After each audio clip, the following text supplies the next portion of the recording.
Nagsimula ang pangyayaring ito 12 taon na ang nakalipas. Ang nilalang ay pinigil sa ilalim ng bundok Huashan sa templo ng Jing. Sinubukan niyang basagin ang tatak, ngunit palagi itong naghahanap ng paraan upang makawala. Tila may isang matinding sakuna na naghihintay. Nalalapit na ang labanan. Si Yang Jian at ang kanyang kapatid na si Yang Chan ay nagdala ng parol ng lotes na inialay ni Nuwa. Dinala ito sa bundok Huashan upang supulan ng Xuanzhao. Ngunit, ang misteryosong phoenix ang sumisimbolo sa kapangyarihan ng langit at lupa. Tanging sa bisa ng parol ng lotes, lamang ito maarok. Walang sino mang makakayanan ang ginawa ni Yang Jian. Ayon sa utos ng langit, siya ay tumalon mag-isa sa bundok Huashan. At pansamantalang ipinitil ang Xuanzhao sa pamamagitan ng kanyang buhay. Ginamit ni Yang Jian ang palakol upang hatiin ang bundok, ngunit si Yang Chan at ang Xuanzhao ay kapwa na supil sa ilalim ng bundok Huashan.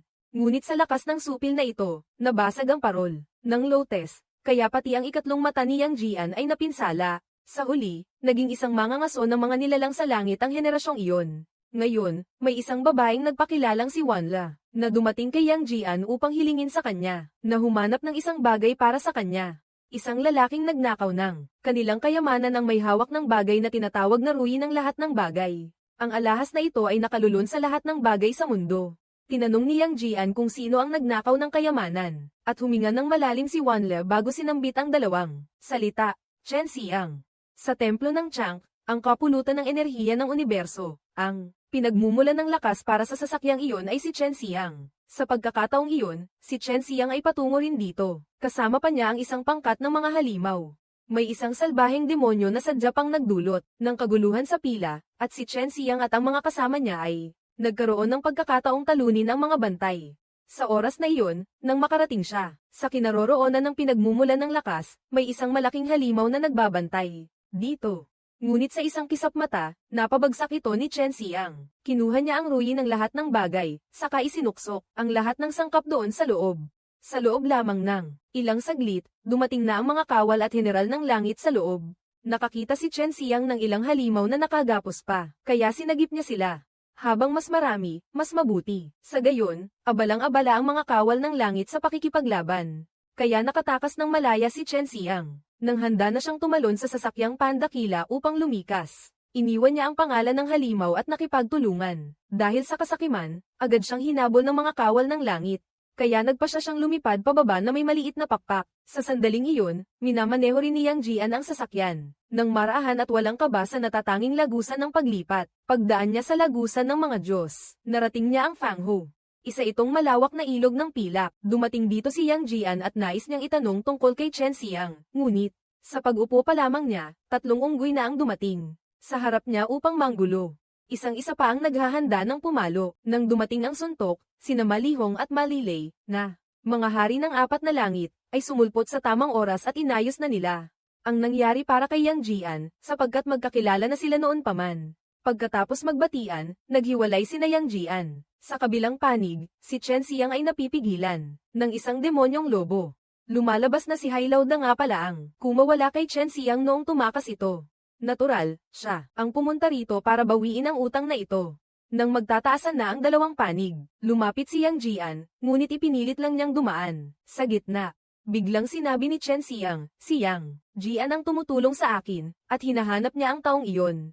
Naging lubha itong palaisipan kay Yang Jian at inatake siya. Kaya sabay nilang napatumba ng madali ang mga halimaw na iyon. Ngunit si Yang Jian ay napaluhod lang, samantalang si Chen Xiang ay nagbubunot na ng hininga sa bawat sandali. Tinanong ni Yang Jian kung bakit niya inatake ang gayong paraan, ngunit si Chen Xiang ay nagkibit balikat lamang at nagpatuloy mag-isa sa unahan. Sa isang pagtunog ng alpa, biglang umalingaw mula sa likuran sina Malilay at Malihong na dumating. Sila rin ay naroon upang dakpin si Chen Xiang. Ngunit hindi alam ni Yang Jian kung sino si Chen Xiang. Sa oras na ito, nagtataka ang iyong kapatid kung bakit ito ginagamit. Maging ang emperador ng langit mismo ay dumating, ngunit naglakad lamang siya at nagsalita ng pakaswal. Upang hayaang makaharap ni Yang Jian si Yutanding Genren, ang kanyang guro. Kung gayon, malinaw na ikaw ang pupunta upang makita ang guro at magsabi ng mga bagay. Nakilala mo na si Chen Xiang, Guro Yutanding Genren. Nang marinig ni Chen Xiang ang mga iyon, agad niyang nalaman kung sino iyon. Kaya pala si Chen Xiang ay tunay na apo ni Yang Jian. Maraming taon na ang nakalipas, nang dalhin siya rito, isa lamang siyang sanggol na bagong panganak. Kaya Chen Xiang ang ibinigay na pangalan sa kanya ni Yu Tanding Zhenren, at iyon ang dahilan kung bakit hindi alam ni Yang Jian kung sino si Chen Xiang. Guro, sa simula pa lamang ay inakala ni Chen Xiang na magsisikap ng buong puso. Hindi inaasahan, sila pala ni Shen Gongbao ay nasa iisang panig. Nang muli siyang tumungo upang hanapin si Shen Gongbao at ipakita sa kanya ang Taiji diagram. Pinatay ang nakababatang kapatid at ninakaw ang ruin ng lahat ng bagay mula kay Yang Jian. Nang marinig iyon ni Tian Xian, agad siyang nabahala. Sa ngayon, si Chen Xiang ay nakahanap na kay Shen Gongbao at ipinakita ito sa kanya. Kung kakakuha lang niya kay Shen Gongbao at nagsabi na ang bagay na ito ay gagamitin upang sindihan ng parol ng lotes, mauunawaan na niya agad. Nakaugnay ito sa pagpapahiram ng lakas ng parol ng lotes. Upang iligtas ang ina, ito ang dahilan kung bakit si Shen Gongbao ay tumulong kay Chen Xiang, at napakasimple rin naman noon matapos ang labanan. Ang ipinagkaloob ng Diyos ay pawang isang posisyon lamang, samantalang siya ay isa ng general ng hukbo, ngunit ipinatapon pa rin sa malayong dagat ng silangan at timog. Ang ganitong mga tao, bagaman puno ng pagkamakatao at kabutihang asal, ang totoo ay huwad ang kanilang asal at birtud. Kaya kinailangan niyang magtiis sa loob ng maraming taon, naghihintay ng magandang pagkakataon upang makaganti. Sa wakas, dumating din ang tamang sandali. Ngayon, dumaraan si Yang Jian sa tarangkahan at lilipat upang pumunta sa Shangle Street sa Haozhou. Si Wanle, na inatas ang hanapin si Chen Xiang, ay nasa lugar din. Pumunta ka at kausapin siya upang malaman kung ano ang nangyayari sa ruin ng lahat ng bagay. Kung ang sinasabi ng guro ay totoo, si Wanle ay nagsisinungaling kay Yang Jian. Ngunit ngayon, ayaw ni Wanle nang magpaliwanag pa, at agad niyang itinapat ang isang salamin sa mukha nito. Pagkagising ni Yang Jian, naglaho na si Wanle, at isang piraso lamang ng papel ang naiwan, na may nakasulat, pumunta sa dating daungan, upang hanapin si Chen Xiang. Nang tingnan niya ang pintura, sa dingding ng bangka, saka lamang niya nalaman na si Chen Xiang ay magbabalik upang ibalik ang parol ng lotes. Nang makabalik si Chen Xiang, saka rin lumitaw sina Marley Hong at Marley Lei. Upang maprotektahan si Chen Xiang, kinailangan ni Yang Jian na makipaglaban kay Marley Hong at sa kanilang pangkat. Isang bugso ng mga sibat ang dumating, ngunit napigilan iyon ni Yang Jian. Sa pamamagitan ng tunog ng harmonika, agad na ibinato ni Marley Lei ang baluting bakal. Pumailan lang iyon sa langit, dahilan upang manginig ang lupa at kalawakan sa paligid. Ang pag-ataking iyon ay sinabayan pa ng tunog ng tuba ni Yang Jian. Habang patuloy na tumatakas si Tian Xian, biglang lumitaw ang isang sorrow mula sa ibaba at sinunggaban si Yang Jian. Siya iyon, si Lao Si, isa sa 4 na dakilang Diyos ng langit, na siyang bumihag at nagparusa sa kanya. Kaya pagkatapos noon, si Yang Jian ay ikinulong sa selda ng dalawang magkapatid na sina Tianda at Mai Shan. Sila ang lumusab at ng agaw ng bilanggo, kasama ang mga huwad na mga ngalakal ng gamot. Noon pa man ay nahuli na sila ni Yang Jian, at nailigtas din sila noon. Matapos makatakas si Yang Jian, nagpatuloy si Chen Xiang at si Shen Gongbao sa paghahanap, at natagpuan nila ang isang tore malapit sa lumang pantalan. Kaagad silang pumasok. Sa loob ng tore, si Tian Xian ang matandang nakatatanda ng 4 na dakilang Diyos ng langit. Matagal na siyang naghihintay rito. Sa sandaling iyon, agad na sumugod si Shen Gongbao upang harapin siya.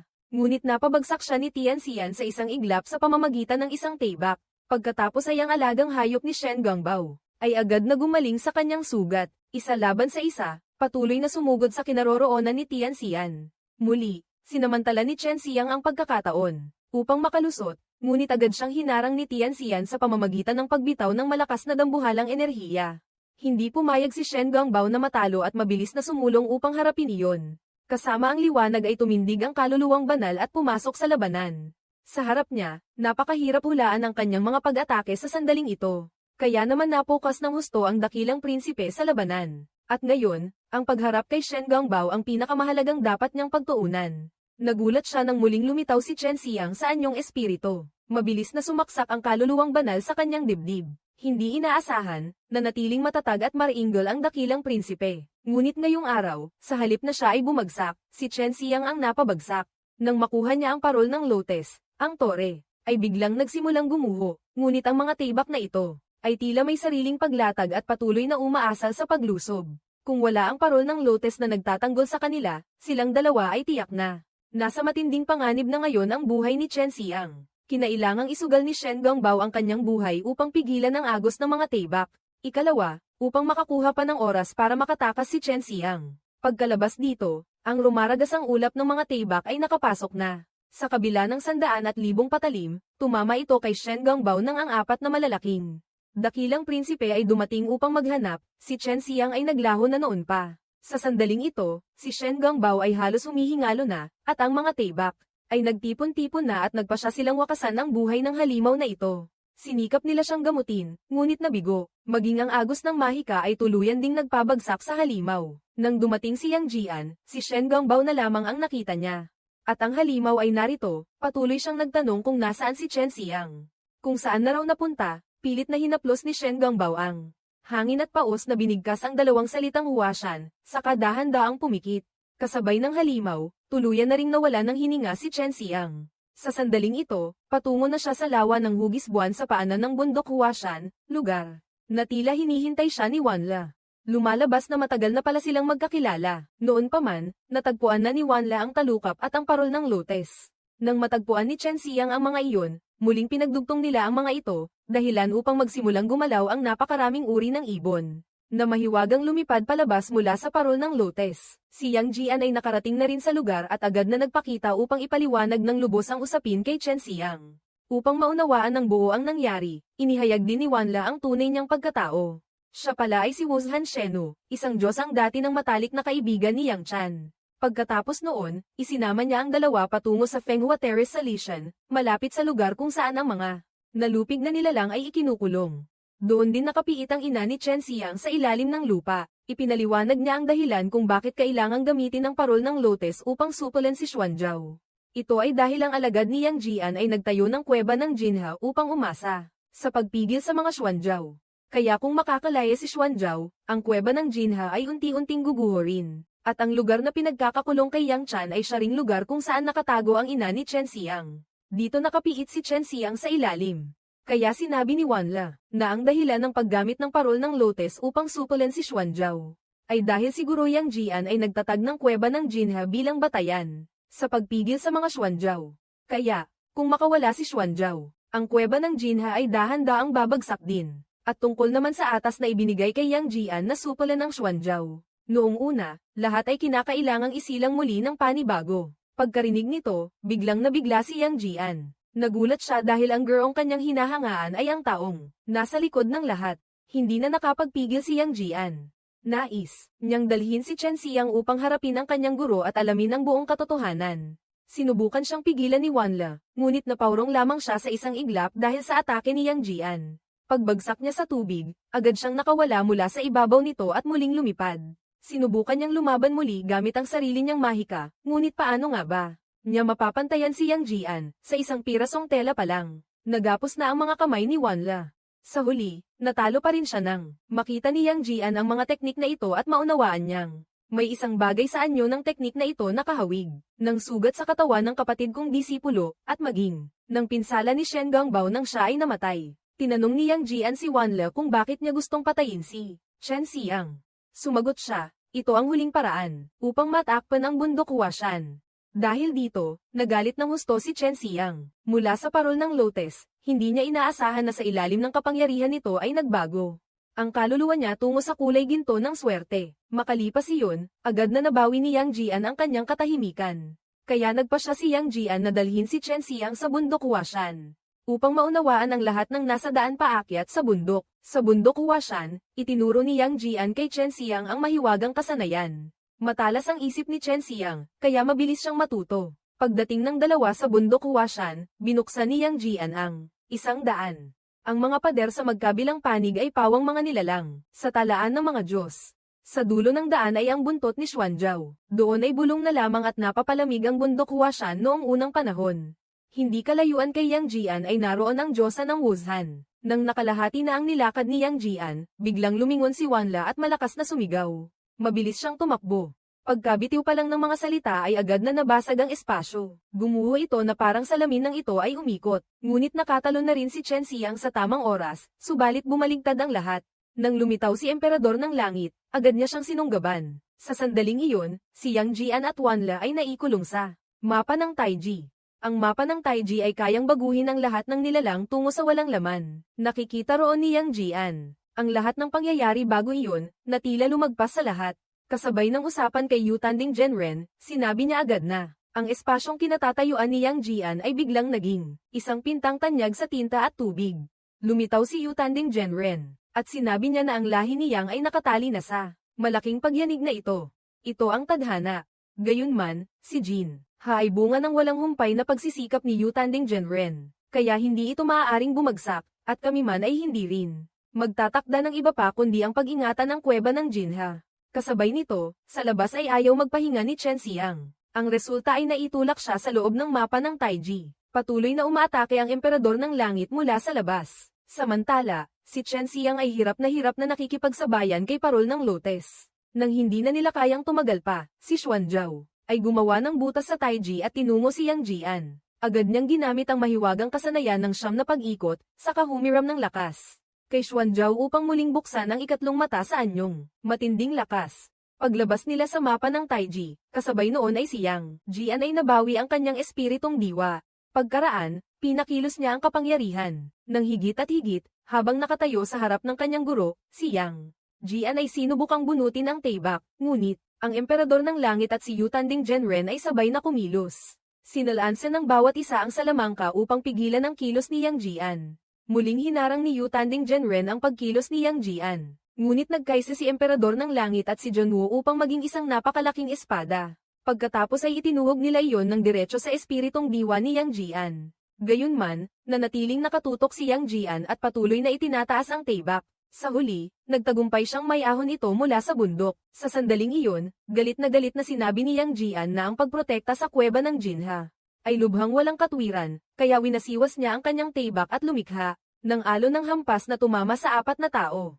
Nang si Yang Jian ay pumikit, lahat ay nakalabas naman. Nakuha rin ni Yang Jian ang mapa ng Taiji, at napasunod niya iyon ng lubusan. Sinabi ni Yang Jian kay Chen Xiang na tungkol sa pagbubukas ng bundok Huashan, siya at ang kanyang kapatid na si Yang Chan ay nag-ingat ng kapayapaan ng daigdig. Sa halip na tawaging kuweba ng Jinha, si Chen Xiang ay unti-unting nagbukas ng parol ng Lotes. Paglipad nito paitaas, agad na lumitaw ang espiritong diwa ni siya at kasunod niya rin ay lumitaw kaagad. Dumagsa siya papunta sa bundok na may malakas na sigaw. Unti-unting nahati sa dalawa ang bundok Huashan. Lumitaw si Yang Chan sa harap ni Chen Xiang, ngunit iyon ay isa lamang anino. Mula sa malayo, nakita rin ni Yang Jian ang lahat ng ito. Iyon ang naging bunga, matagal nang nagkaisa si Yang Chan kay Xuanzhao. Ang kalayaan ay nangangahulugang kailangang magpaalam muna si Yang Chan sa kanyang anak, at unti-unti siyang naglaho sa gitna ng hangin. Humakbang si Yang Jian pasulong upang aliwin si Chen Xiang. Balang araw, babalik din ang kanyang ina. Dito, nagtatapos ang bahagi ng pagsusuri. Salamat sa inyong pakikinig, at inaanyayahan ko kayo na panoorin ang susunod na video. Ang babalik tayo sa bahagi ng review dito. Nagtatapos ang pasasalamat sa inyong pakikinig at magkita-kita tayo sa susunod na video ha.